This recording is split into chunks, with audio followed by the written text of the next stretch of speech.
Hello, my name is Benjamin Hart. I'm an American attorney and the managing director of Integrity Legal here in Bangkok, Thailand. As the title of this video suggests, we're discussing Thailand's recent elections and things, and then the banking establishment is hinting at a credit downgrade. We'll get into the content of the citation here in the moment, but I wanted to explain the thumbnail. So the thumbnail is actually from the Taylor Sheridan, I call it Taylor Sheridan series. I don't know what the sort of Yellowstone, I guess you call it sort of the Yellowstone universe.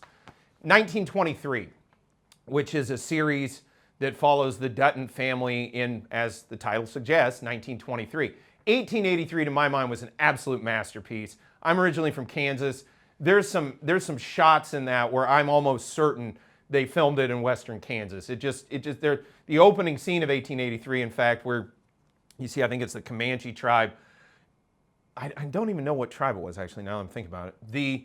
But they're having this altercation with them, and in the background is the sun setting, and it's just out on the plains. I mean, that just looked like a mural you could have painted of Kansas. It just looked like it.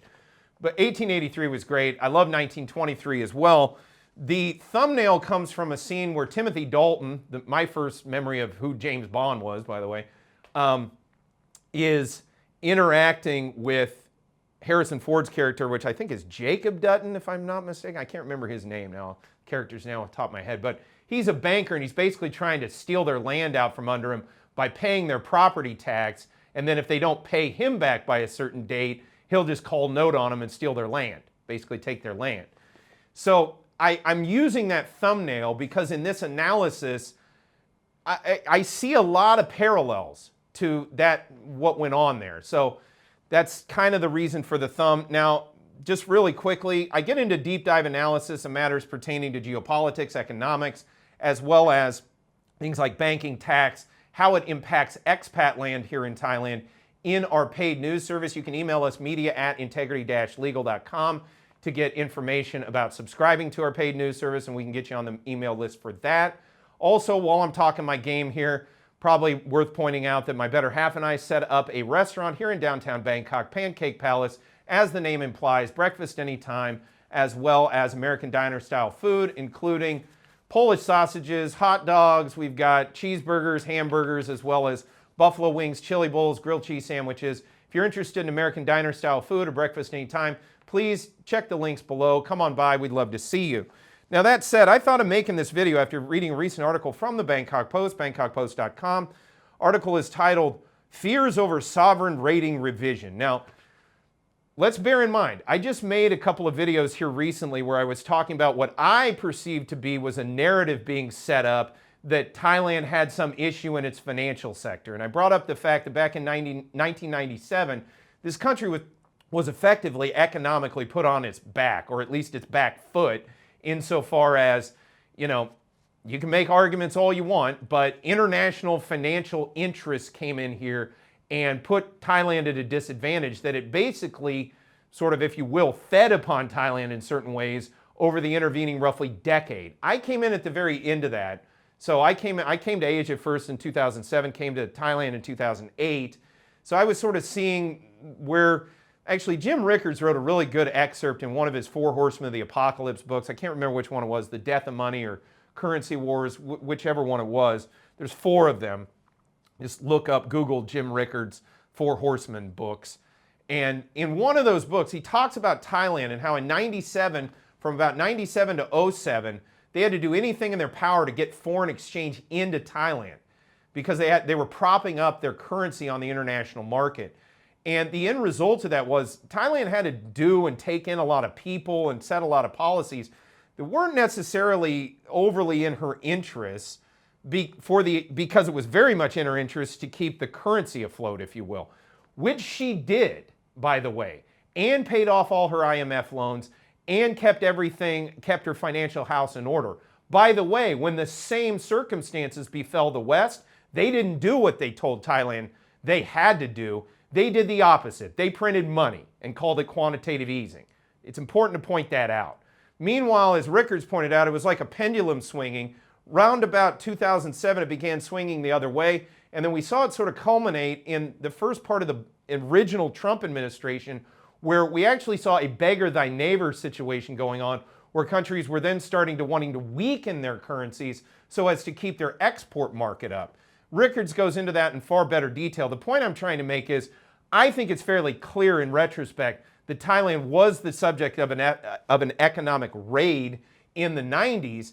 And as I brought up in my prior videos, I'm kind of wondering if a narrative is being set up, or they've been trying to kind of create one during all this political sort of volatility here in Thailand, because I think they see that a more nationalistic kind of government is coming in.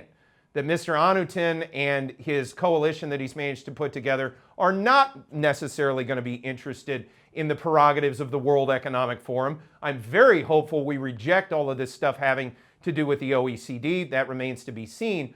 But I think it's funny that the moment the tide started shifting away from, let's call it a cadre here in Thailand in the power centers that was in favor of sort of international financial interests, let's say, what I would call undue foreign influence, and you can go back and watch my prior videos on that. The moment that the wind started to shift on that, we started to see this narrative coming up, a la 97, that Thailand might have some problems. Meanwhile, if you actually did the deep drill down on the state of the banking sector here in Thailand is solid. They learned their lessons from the 90s. This country is heavily inoculated against financial/monetary machinations of, sort of foreign interests. So again, it's all kind of a storm in a teacup, and in my opinion, being sort of spun up from nothing. But that said, quoting directly again from this Bangkok Post article, fears over sovereign rating revision. Bankers are increasingly concerned about a potential downgrade of the country's sovereign credit rating in the future due to weakening tax revenues and rising public debt. Well, one, rising public debt, it was the Taxonites who came in here and wanted this digital wallet that we were all supposed to go into a big bunch of national debt for. Meaning, and also, weakening tax revenues is a direct result of international pressure to shut down Thailand's economy during the so-called COVID pandemic. That is a fact. You cannot shut down a nation's entire economy for years on end. By the way, at the behest of the World Health Organization, headed by a communist, by the way, in the form of Mr. Tedros, you cannot expect that country to maintain the same level of tax revenues after its economy has been effectively smothered for years on end. Okay? So, these buzzwords of weakening tax revenues and rising public debt, it's important to understand what the sources of those issues are.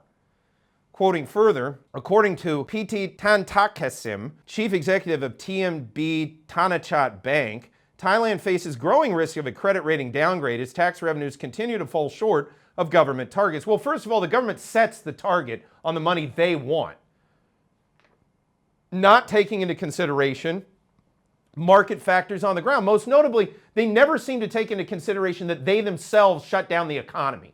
It was their actions that forced people to shut down their economy, and in many cases, killed many businesses. You can't just turn an economy on and off and expect all the businesses to survive. Well, I guess reasonable people can. If you're a bureaucrat or some globalist somewhere, you can expect that because you don't live in the real world. That said, quoting further, while public debt shows signs of increasing, well, why is that? The last government headed by these Shinawats primarily, who were enamored with the World Economic Forum and the OECD, wanted to saddle Thailand with a huge increase in national debt initially. It was brought down. Now there's cases in court over where they actually got the money for the so-called digital wallet, which they wanted to impose on everybody as a digital token system, which would track and trace all the transactions in Thailand, even of the smallest, poorest people in the socioeconomic strata, and be able to turn it on and off, and be able to determine what you buy with it, and set a perimeter geographically where you could spend it. That was where this public debt increase primarily has come from. Quoting further, and by the way, that government is gone now.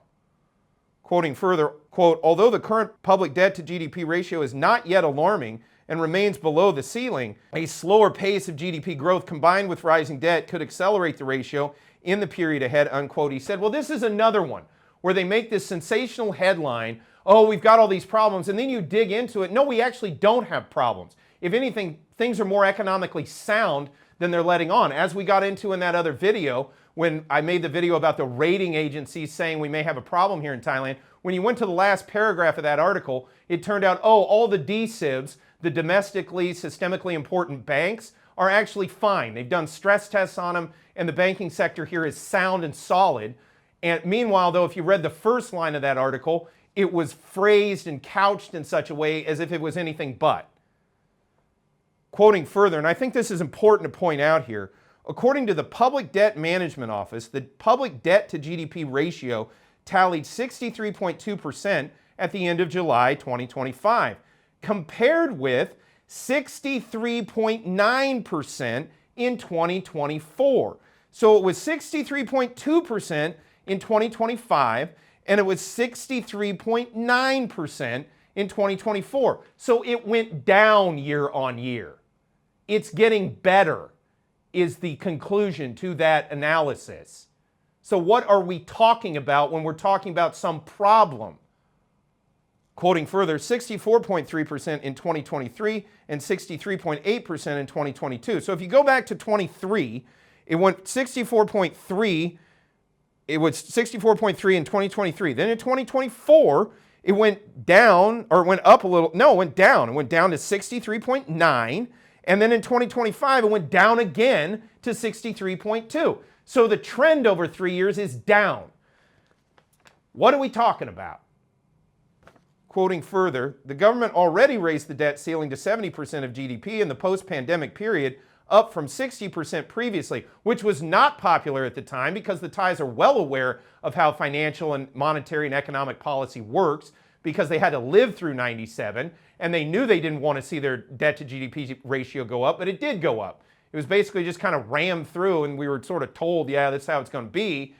Then meanwhile, the whatever you want to call it government, primarily spearheaded by the Shinawat cadre, comes in 2023 and decides to try to foist this digital wallet on us, which they wanted a huge amount of money. It was like 500 billion baht, as I recall, to begin with, and then they had sort of whittled it down, which you had to wonder, what was all that extra money going to go for? If you managed to do the handout without all that. In any event, then they whittled it down. Then they took from other banking protocols that had already been funded, which there's currently a case pending that's kind of called a nuclear case that could result in serious issues associated with that, how they got the funding for all of that. But okay, they went ahead and went out and did this handout, but what they really wanted to do was the digital wallet, and they wanted to put us in debt further to do it. And meanwhile, there was not a mandate, electoral mandate, to do any of that, because, as we know, Pheu Thai didn't win a majority. Quoting further, Thailand's economic potential has been in decline for decades. Who says? Quoting further, before the 1997 Asian financial crisis, GDP growth averaged 7 to 8% annually, then dropped to around 5% afterwards. Yeah, after you hamstrung us, the Western financial systems hamstrung us, and Soros came in here and did what he did to the British when he broke the British pound. It's like breaking the legs of a cow and then ridiculing it for not being able to stand up. Quoting further, following the post-flood crisis in 2012 and subsequent political turmoil, again, you can make some arguments that there was some undue foreign influence associated with that. Growth slowed further to about 3%. The other thing to bear in mind is, why does nobody bring up the fact that American growth has slowed significantly over the years? Economies that build up to a certain point and become a certain level of sophisticated, there's a point at which they're not going to grow at the same rates that they're going to grow, that they've grown at in the past. You can go to some jurisdiction that has no economic activity, or at least no tabulated economic activity, and that's important to point out. GDP is entirely a function of bank credit. So they're only tabulating the part of the economy that they themselves have control over and can tabulate. That's important to note. Thailand has a natural informal economy, as we'll get to here in a moment, that they've sometimes called the black economy to scare us all so that we have to be tracked and traced because they're scammers and they need to know everything you do. Well, no. The fundamental fact of the matter is they pull more stuff in from the informal economy. They'll use that as a pretext for the narrative that, look at how much we've caused it to grow, when in reality all that's happened is they're tabulating it now from all of their totalitarian tracking and tracing. That's important to note. But again, they constantly say, oh, Thailand's got economic problems, when they're not even tabulating the full economy. Quoting further, in the post-pandemic period, it has hovered around 2%. Well, yeah, the post-pandemic period, you mean when the government came in and shut us all down at the behest, again, of undue foreign influences, primarily the World Health Organization, headed up by an Ethiopian communist. These are facts. Quoting further, the private sector, in collaboration with the Bank of Thailand, the National Economic and Social Development Council, and the Fiscal Policy Office, recently issued a white paper titled, quote, Reinvent Thailand, unquote, as a platform to sustain the economy over the long term. How about just keep Thailand the way it is? You know, how about leave Thailand alone? That's my motto. I like Thailand how it is. It doesn't need to be reinvented. Quoting further, the initiative emphasizes structural reforms, focusing on addressing household debt. Okay, they keep harping on this. They go on and on about household debt. Why? It's unsecured household debt. That's an important point to bring up. Yeah, back prior to the 97 crisis, the banks came in here and handed out credit cards like candy. I know old hands that were here before it, and they remember it. And then everything went pear-shaped, and they claimed, oh, Thailand has all this debt, all this debt.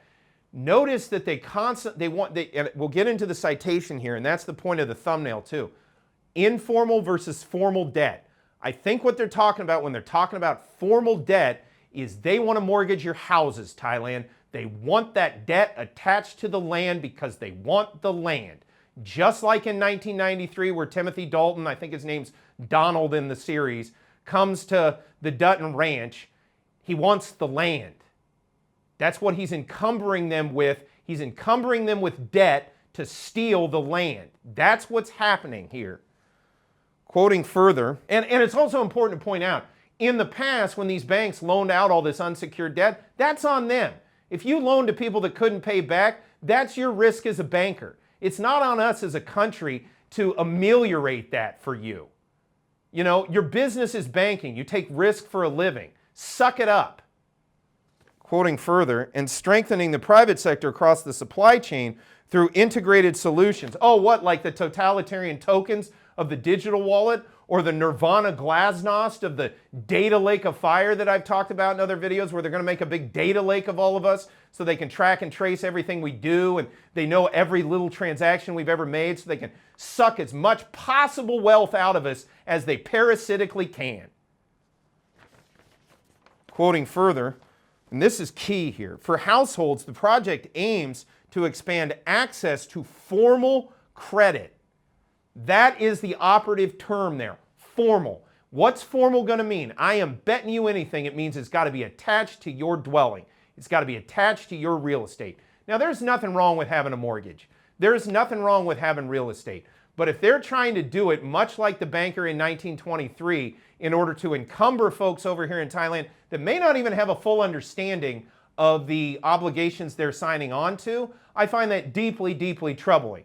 And it looks to me like it's a direct attack on the land here in Thailand, a direct attempt through a sort of roundabout, indirect way of gaining control of that land through formal credit, as opposed to informal credit, which they didn't get paid back on, and they're still rueing the day that they ever handed that out.